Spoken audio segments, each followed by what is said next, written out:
Close your eyes and imagine waking up after Rome has finally collapsed. The roads are empty, the city's quiet, and authority has vanished overnight. The empire that ruled everything is suddenly gone without warning. No emperor gives orders, no legions patrol borders, no law unites people. Rome did not fall in one explosion. It faded into silence. For centuries, Rome had been the center of civilization. Its collapse shattered the world people thought would last forever. This is not the story of Rome's fall itself. This is the story of what happened after. The year is 476 after Christ. The last Western emperor is removed without resistance. There are no celebrations, no riots, no dramatic final battles. Most people barely understand what has just happened. They only know something important is missing. Roman officials abandon their posts and flee cities. Tax collectors disappear, courts stop functioning, and administration collapses.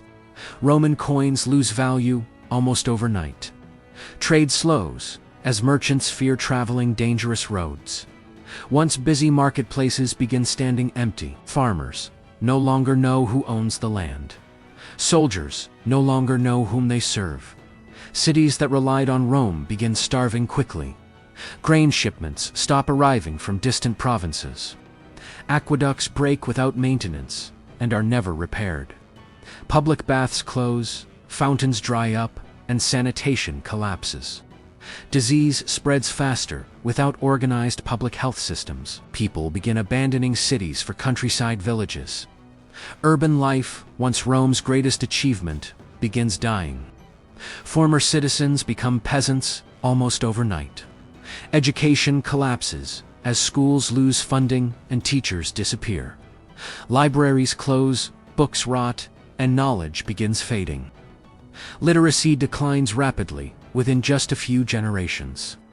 Latin slowly stops being spoken correctly. Languages fracture into rough regional dialects. Roman law no longer protects ordinary people. Local strongmen replace judges and governors. Justice becomes whatever the strongest man decides. The Roman army no longer defends borders. Germanic tribes move freely across former imperial lands. Some settle peacefully. Others raid and burn villages. There is no unified response to invasions anymore. Each community must defend itself, alone. Fear becomes a constant part of daily life. People lock doors at night for the first time. Travel becomes dangerous beyond nearby villages. Roads built by Rome fall into disrepair quickly. Stone bridges collapse and are never rebuilt. Communication between regions nearly disappears. Europe fragments into isolated pockets of survival. This is the beginning of a new age. Not an age of progress, but survival. Power now belongs to those with weapons. Former Roman officers become local warlords. They offer protection in exchange for loyalty. Peasants trade freedom for safety. This is how feudalism slowly begins. Land becomes the new source of power. Kings are no longer emperors. They are warriors. Authority is personal, not institutional. There are no written laws, only customs. Promises are enforced by swords, not courts. Castles begin appearing across the countryside. They are built for defense, not beauty. Life expectancy drops sharply. Medical knowledge disappears without Roman hospitals. Childbirth becomes dangerous again. Minor injuries can mean death. The average person never travels beyond their birthplace. The world feels smaller, darker, and more dangerous. Religion becomes the only remaining source of unity. The Christian church survives. Rome's collapse. Priests become teachers, judges, and record keepers. Monasteries protect fragments of ancient knowledge. Monks copy books by candlelight. Without them, Roman knowledge would vanish completely. The church fills the vacuum left by Rome. It offers meaning in a collapsing world. People pray not for wealth, but survival. Faith becomes stronger as life becomes harsher. Hope shifts from earth to heaven. The idea of progress disappears. People believe the past was better, Rome becomes a legend, not memory. A lost golden age no one can restore. But the collapse is not complete everywhere. In the East, something different is happening. The Eastern Roman Empire still stands strong. Constantinople remains rich, organized, and defended. While the West collapses, the East survives. Two worlds now exist side by side, one falling into darkness, the other holding the light. And this division will shape history forever. But for Western Europe, the fall is devastating. Generations grow up without knowing Rome. They inherit ruins without understanding their purpose. Children play inside broken amphitheaters. They believe giants built the roads. The past becomes myth, and the future becomes uncertain. This is life after Rome collapsed, and this is only the beginning. After Rome's collapse, Europe enters an age of uncertainty and fear. Historians later call this period the Dark Ages, not because light vanished completely, but because order disappeared. Without Rome, daily life becomes harder for everyone. There is no central government to protect people. Local communities must rely only on themselves. Most people live their entire lives within small villages. Traveling far becomes dangerous and rare. Bandits roam abandoned Roman roads without fear of punishment. Merchants stop trading across long distances. Cities that once thrived shrink into ghostly ruins. Stone buildings collapse slowly, without maintenance. Wooden huts replace marble homes and public halls.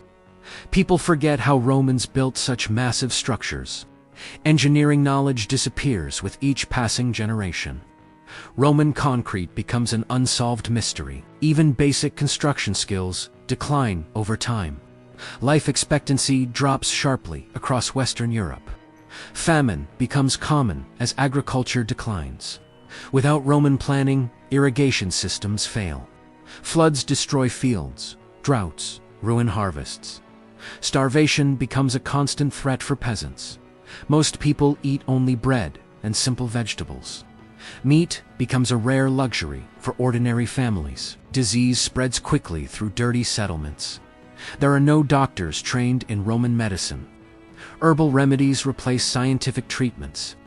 Many illnesses become death sentences. Child mortality rises dramatically during this period. Parents expect to lose children early. Fear shapes every decision people make. People cling to what little stability remains. That stability often comes from local shaman. Warriors with weapons offer protection to villagers. In exchange, villagers give food and loyalty. This system slowly evolves into feudalism. Kings emerge as powerful warlords, not lawmakers. Their power depends on personal strength and loyalty. There are no national borders as we know them.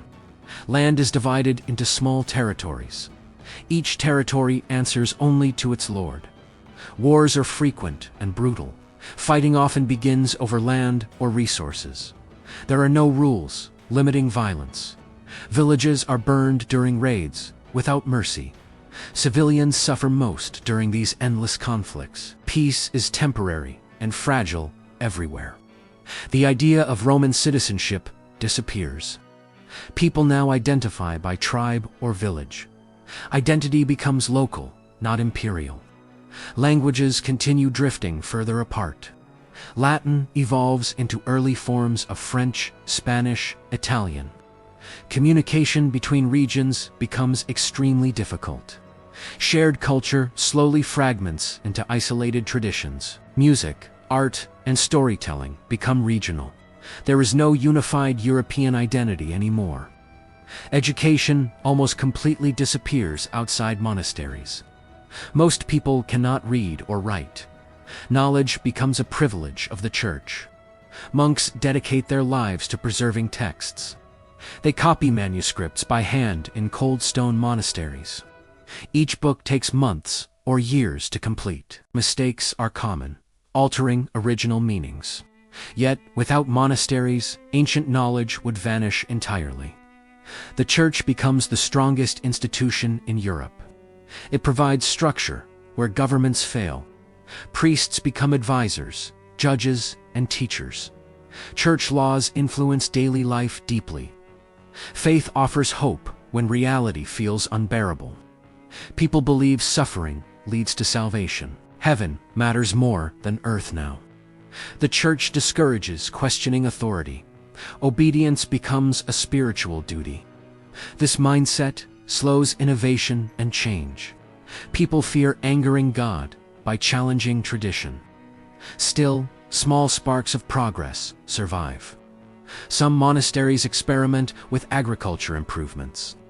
Others preserve Greek and Roman philosophy quietly. Ireland becomes an unexpected center of learning. Isolated from invasions, monks protect ancient texts. Slowly, knowledge spreads back to mainland Europe. Meanwhile, Eastern Rome continues thriving. Constantinople remains wealthy and powerful. Its markets overflow with goods from Asia. Its walls protect against countless invasions. The Byzantine Empire preserves Roman administration. Greek language dominates. Instead of Latin, advanced medicine and engineering continue there. To Western Europeans, Constantinople feels mythical, a shining city from a lost age. Trade occasionally reconnects East and West. Silk, spices, and ideas travel slowly. These contacts plant seeds for future revival. But for now, Western Europe remains fragile. Generations grow up knowing only hardship. Life revolves around survival, faith, and loyalty. The memory of Rome fades further into legend. People believe giants or gods built Roman ruins. No one imagines rebuilding such greatness again. Yet history never moves in straight lines. Change is already approaching slowly. New powers are rising quietly across Europe. From this darkness, something unexpected will emerge. The collapse of Rome will eventually create opportunity. But that transformation will take centuries. And the next chapter begins with new kingdoms. Time moves forward, even when the world feels frozen. Centuries pass after Rome's collapse. Slow changes begin reshaping Europe quietly. From Roman ruins, new kingdoms start emerging. Germanic tribes settle permanently across former Roman lands. They stop raiding and begin ruling instead. Visigoths control Spain and southern France. Franks rise in northern Europe with growing power. Anglo-Saxons dominate Britain's countryside. These kingdoms blend Roman and tribal traditions. Roman laws mix with warrior customs. New identities slowly replace imperial Rome. Kings now rule smaller territories. Their authority depends on loyalty, not bureaucracy. Feudalism becomes the dominant system everywhere. Land is exchanged for military service.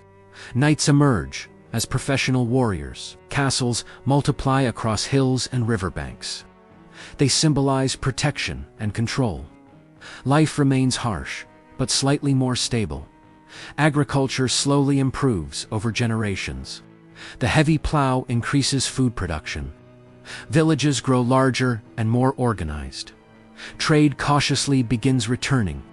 Local markets appear near castles and monasteries. Merchants risk traveling again, step by step. Old Roman roads guide early trade routes. Rivers become highways for commerce. Coins slowly return to circulation. Money replaces pure barter in some regions. Craftsmen settle in growing towns. Blacksmiths, bakers, and weavers gain importance. Urban life begins reawakening after centuries.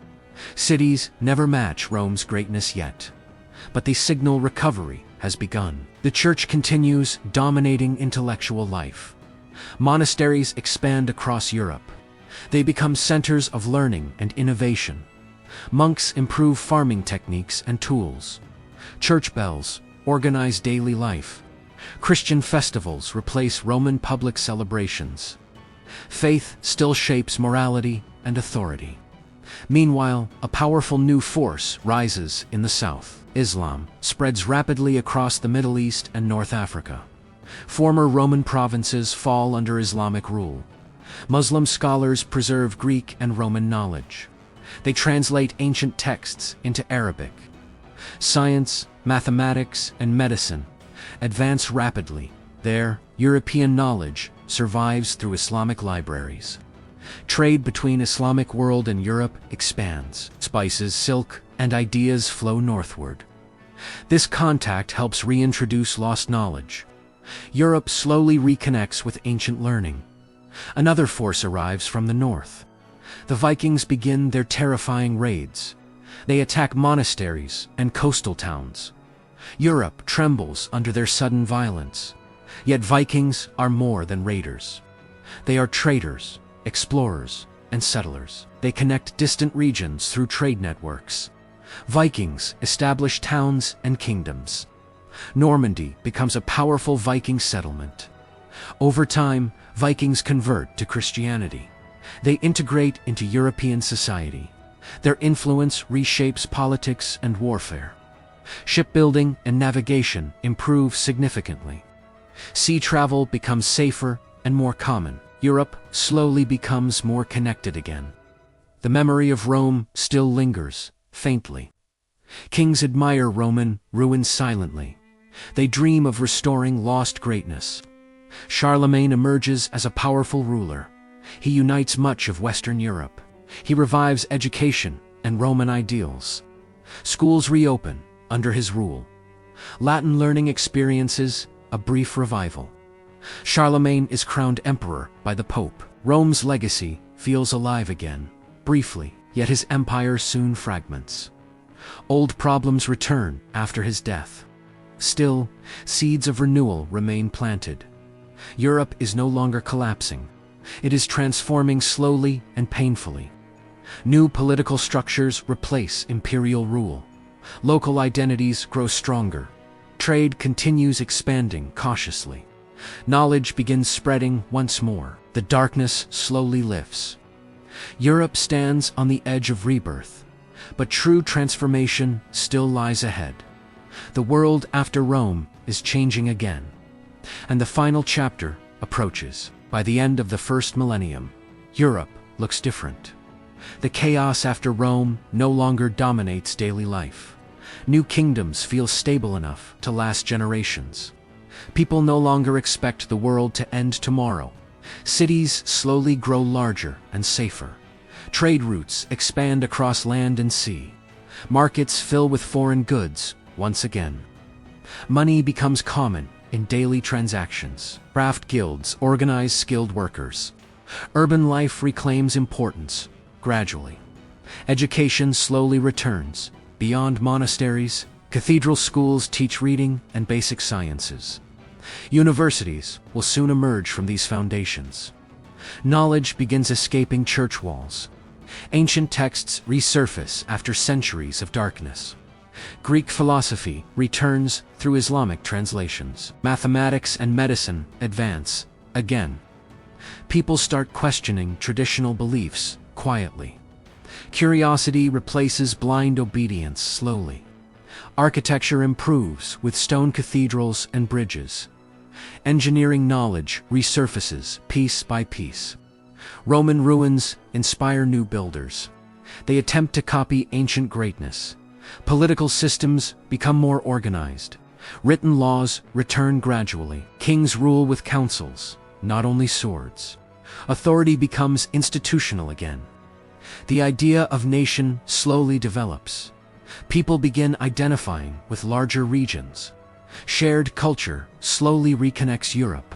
Trade creates interdependence between kingdoms.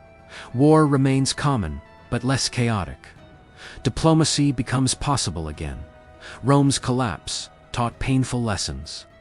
No empire lasts forever. Power without balance destroys itself.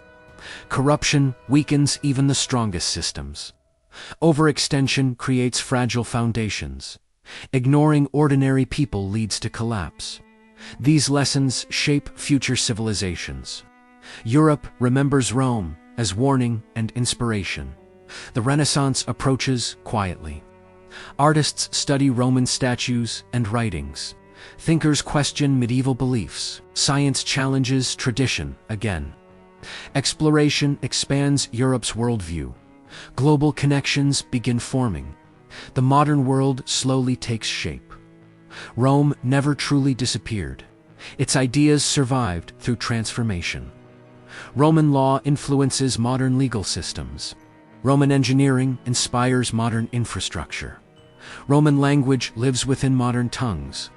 Rome lives through its legacy. The collapse cleared space for something new. Without Rome's fall, progress might have stalled. Destruction created opportunity for renewal. History moves through cycles, not endings. Every collapse reshapes the future. Life after Rome was brutal but necessary. Humanity adapted, learned, and rebuilt. Civilization proved resilient once again. The silence after Rome was temporary. From ruins, new voices emerged. From darkness, light returned slowly. The world did not end with Rome. It changed forever. And that change shaped us all. This is the story of life after Rome collapsed. Not a story of failure, but a story of transformation. A reminder that endings are beginnings. If you enjoyed this full historical journey, like and subscribe. History is not just the past, it is a mirror for our future. Tell us below what empire we should explore next, because every civilization leaves a lesson behind.